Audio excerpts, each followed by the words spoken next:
It's Cabbage Day! What do you tell a cabbage that's down in the dumps? Hold your head up high! Well, today we are celebrating the beauty, bounty, and blessing of the cabbage. Cabbage is an amazing food that can help you so much on your food journey to health. Cabbage is high in vitamin C and vitamin K, which are both important for healthy bones. Vitamin C is important to keeping your immune system healthy, but it's also super good for your skin, your blood vessels, your heart, and your bones.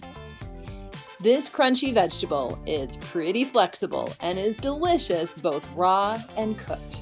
It is a super healthy food, and it can be eaten as a standalone food or added to a variety of dishes like salads, soups, stews, and slaws. This versatile veggie is one that you will want to become a food staple because not only is it yummy, but it's also low in calories. There are only 21 calories in a whole cup of chopped cabbage and 1.1 grams of fiber. That means you can easily have a couple of cups of cabbage every day and add this nutritious and satisfying food without worrying about it causing you to gain weight.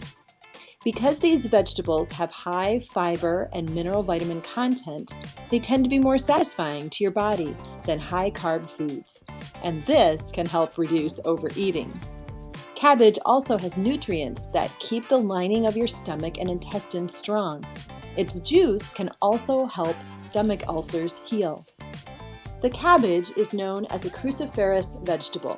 The name cruciferous comes from the Latin cruciferous. The word means cross-bearing, and it was given to this group of vegetables for the cross-like shape of the flowers that these plants produce. The cousins of the cabbage in the Cruciferous family are also well-known favorites like cauliflower, kale, broccoli, Brussels sprouts, and the mustard plant. So what is another name for Brussels sprouts? Cabbage Patch Kids! Oh yeah! The cabbage became a featured superstar in the early 80s when the Cabbage Patch doll roared into the toy scene as the hottest must-have for kids.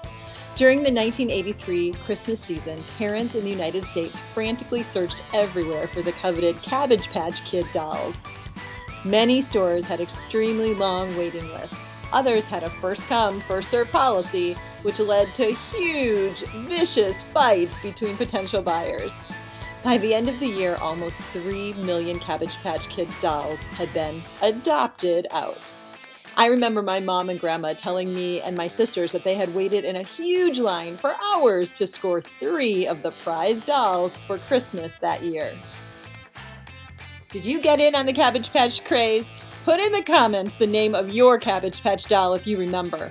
Mine was named Emma, and she had blonde yarn hair. Each doll had a history of being grown in a cabbage patch and came with adoption papers displaying the doll's name and birth date.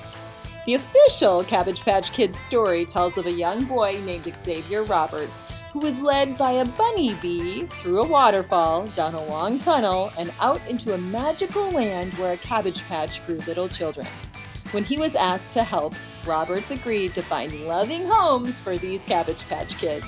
On the left side of every doll's tush, you can find the signature of Cabbage Patch Kids inventor Xavier Roberts.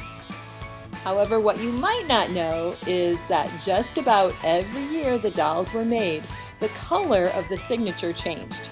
For instance, in 1983, the signature was black, but in 1993, it was forest green.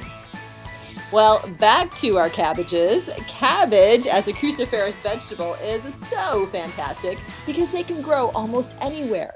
They are excellent vegetables that can grow in the spring and fall because they prefer cool weather over the hot summer. For all you winter lovers out there, this is your plant family. If you grow cabbage in the winter, it actually makes them sweeter. Brassica plants can be resistant to frost. So even if you start them in the fall and you get some cold temperatures, usually they will tolerate below freezing temperatures if it is later stage in the plant's growth. This means that it's pretty easy to find cabbage any time of the year at your grocery store or farmer's market, and this makes it extremely affordable. It's a great affordable food option for you and your whole family. Eating more cabbage is an excellent way to keep your digestive system healthy and happy.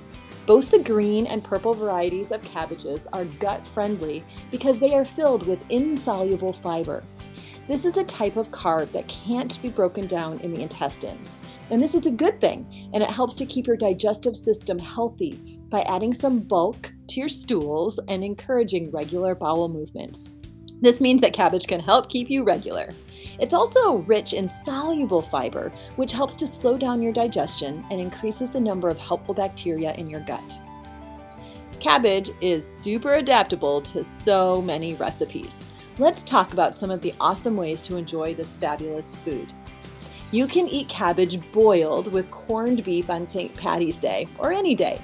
Boiled cabbage is a great way to meal prep a cabbage on Sunday evening and then portion it out into 6-ounce servings for the week to pair with any protein meat.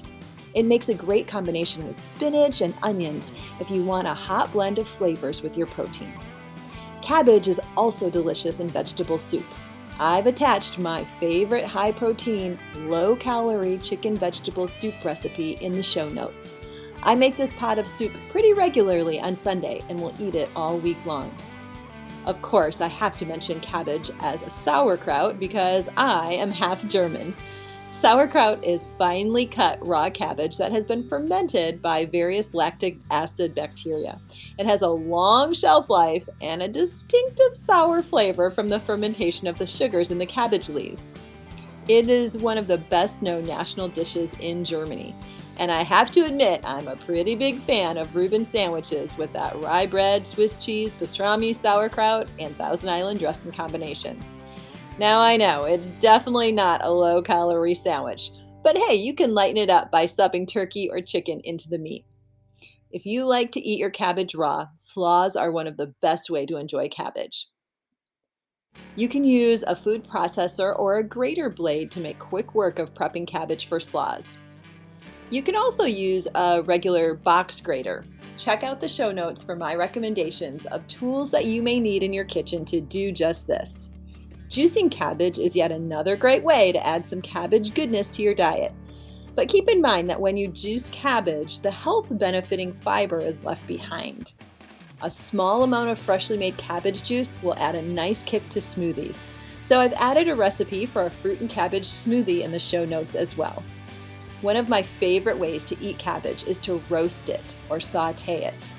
And all you have to do is chop it up, add a little bit of garlic and olive oil, and roast it for about 20 minutes at 425.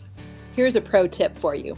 If you like red cabbage, I know it looks purple, but it is called red cabbage.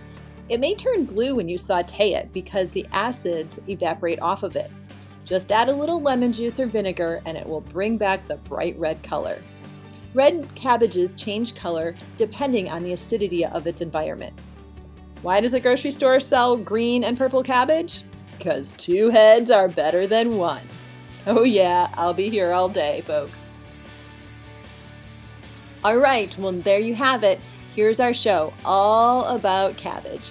I hope you've been inspired to try the oh so good and oh so good for you benefits of cabbage. Go grab yours today and enjoy.